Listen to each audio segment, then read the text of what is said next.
What are some essential art ensemble of Chicago albums? If you are curious about the art ensemble of Chicago and their essential albums, you are in for a treat. This group has made a lasting impact on jazz, especially in free jazz and avant-garde jazz.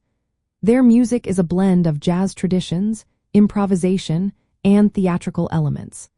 Let's take a closer look at some of their key albums that showcase their artistry. First up is Tutankhamun, released in 1969.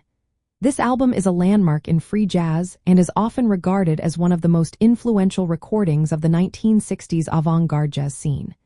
It features core members Lester Bowie, Joseph Jarman, Roscoe Mitchell, and Malachi Favors Maghostat.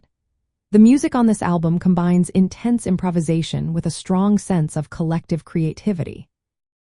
Next, we have People in Sorrow, also from 1969. This distinctive album blends free jazz minimalism with a spiritual atmosphere.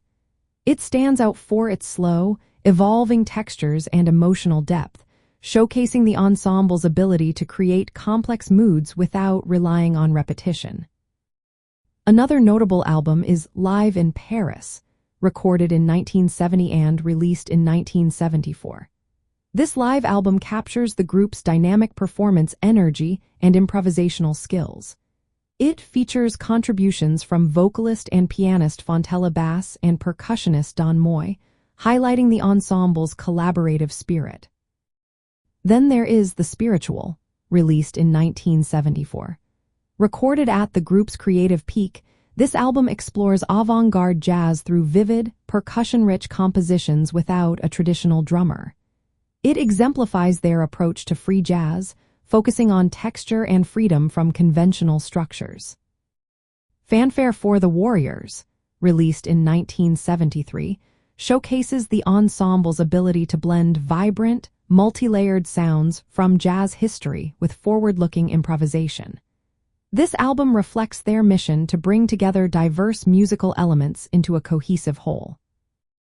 Another essential album is Nice Guys, produced during their ECM Records period in 1978.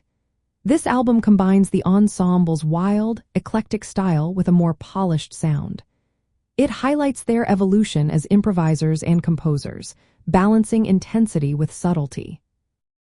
Lastly, we have Certain Blacks and with Fontella Bass, both released in 1970. These albums demonstrate the ensemble's range, including vocal elements and further experimentation with jazz forms. These albums collectively illustrate the art ensemble of Chicago's dedication to pushing jazz boundaries through improvisation and blending African and European musical influences. Their work remains a key reference point for understanding the development of modern and free jazz. If you are looking to dive into their music, these albums are a great place to start.